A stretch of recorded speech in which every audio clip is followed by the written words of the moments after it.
Avez-vous déjà rêvé de pouvoir voyager à travers le monde sans aucune contrainte? C'est-à-dire vous taper des heures de vol et arriver là-bas et que le temps soit pourri ou que l'endroit soit blindé de touristes? Genre juste en un claquement de doigts, vous êtes téléporté là où vous voulez, en étant le seul touriste, vous permettant ainsi de pouvoir profiter du calme de l'endroit. Eh bien, c'est maintenant possible en 2025.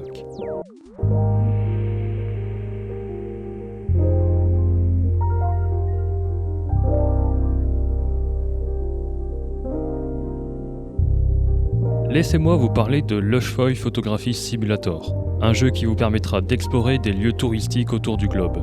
Le jeu ne vous impose rien, vous n'avez pas d'objectif, vous êtes livré à vous-même dans un lieu inconnu, sans carte, sans réseau, juste vous et un appareil photo. C'est déjà bien.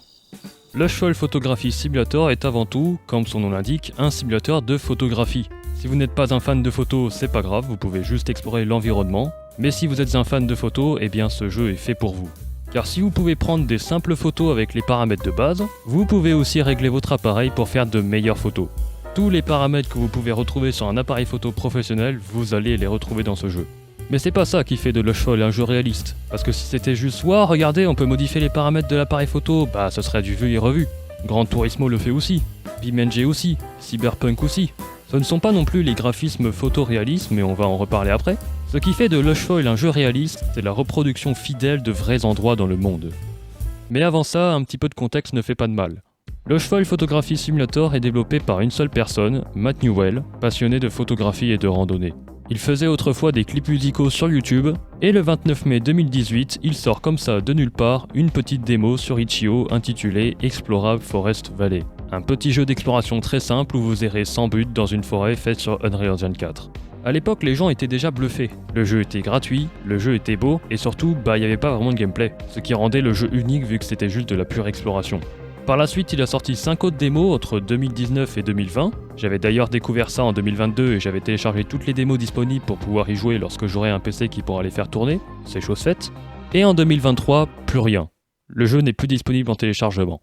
Quand on va sur la page des jeux en question, on peut lire un texte avec écrit « Cet environnement fera partie d'une compilation nommée Lushfoil Photography Simulator, qui sera disponible dans quelques mois. » D'abord, le jeu devait sortir pour 2022, puis ça a été repoussé pour une date indéterminée.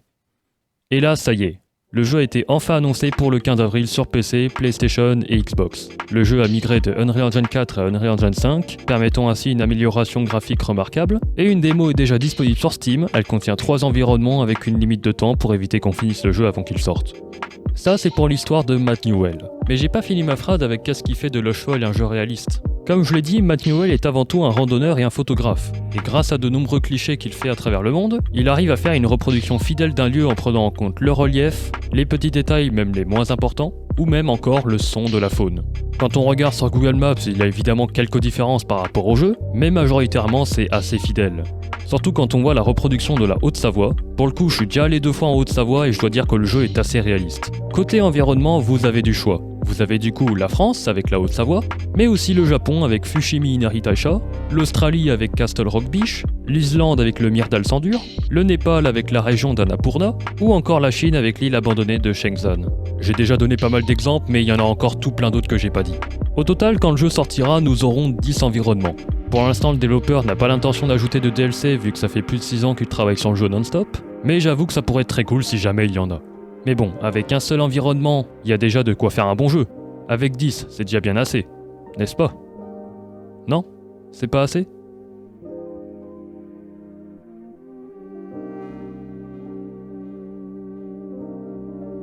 Vous l'aurez compris, il existe un autre environnement qui ne sera pas inclus dans Lushfoil Photography Simulator puisque c'est l'une des démos qui était sortie en 2020, et c'est la seule qui est encore téléchargeable aujourd'hui. Bon, elle coûte 5€ et elle a pas de système de sauvegarde, mais elle vaut le coup si vous aimez le concept de Lushfoil. C'est un environnement situé en Nouvelle-Zélande, dans les forêts longeant la rivière de Wakamarina. En se basant sur le vrai lieu, la map propose donc des sentiers dans la forêt, des petits coins avec une vue magnifique, et même une entrée de grotte enfouie dans la végétation.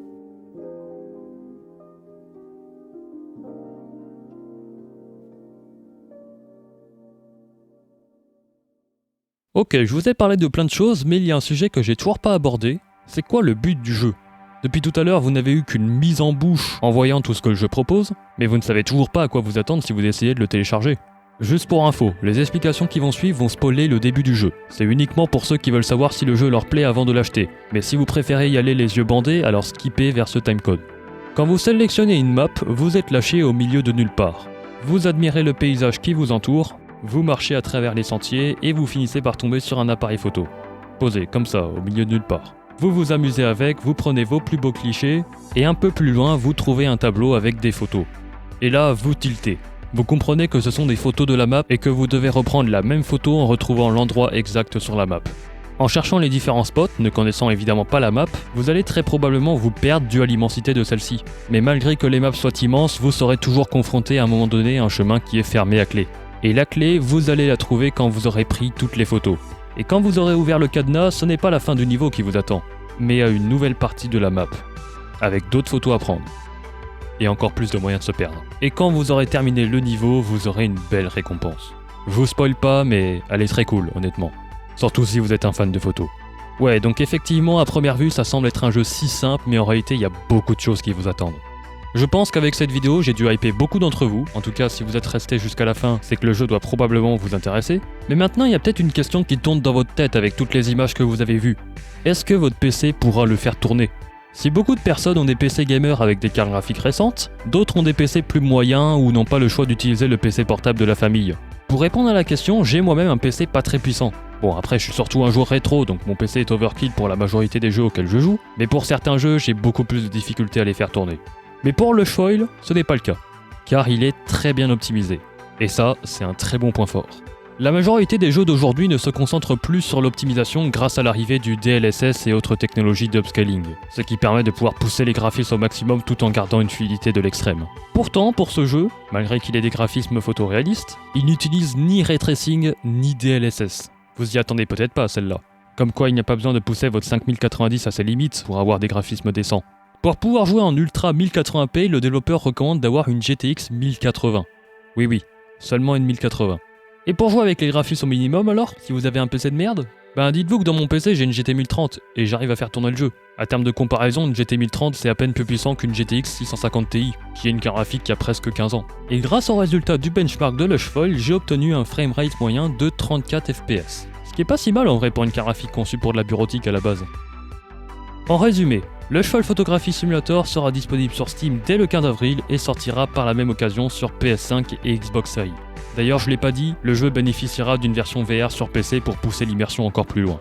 Même la démo en Nouvelle-Zélande que je vous ai présentée, elle a un mode VR. Pour ce qui est du prix, le jeu devrait coûter entre 15 et 30 €. On n'a pas encore le prix exact pour l'instant, mais ça devrait être dans ces chiffres-là. Et pour le moment, on ne sait pas si le jeu sera disponible sur le Game Pass, ni s'il sortira en version physique pour console. Si vous souhaitez avoir plus d'infos sur le jeu, je vous mets tous les liens nécessaires en description. Voilà, j'espère que cette petite découverte vous a plu. Je voulais absolument vous parler de ce jeu indé fait par une seule personne, car je n'ai pas vu grand monde en parler sur le YouTube français. Du coup, je lance un peu le truc. En tout cas, c'est la fin de cette vidéo. Si vous l'avez aimé, n'hésitez pas à mettre un petit like, ça me ferait très plaisir. Dites-moi aussi ce que vous pensez de ce nouveau format de vidéo, où je fais découvrir aux gens des choses qu'ils connaissent pas. J'ai expérimenté ça avec la dernière vidéo sur Card Jump Arena où je présentais des secrets que quasiment personne ne connaît. Et aujourd'hui c'était un petit jeu indé, mais la prochaine fois ce sera une vidéo où je présenterai une dimension cachée dans le code de Minecraft. Ça va bientôt faire 1 an que je la reporte cette vidéo sur Minecraft, mais vous inquiétez pas, elle arrivera bientôt. En tout cas, si vous voulez en voir plus dans le futur, alors abonnez-vous avec la cloche histoire de ne rien rater. Et si le sujet vous intéresse et que vous voulez en parler, n'hésitez pas à rejoindre mon serveur Discord qui est en description. J'y ai créé une nouvelle catégorie spécialement dédiée à Lushfoil Photography Simulator où vous y trouverez votre bonheur. Et si le jeu est déjà sorti au moment où vous regardez cette vidéo, c'est le moment pour foncer.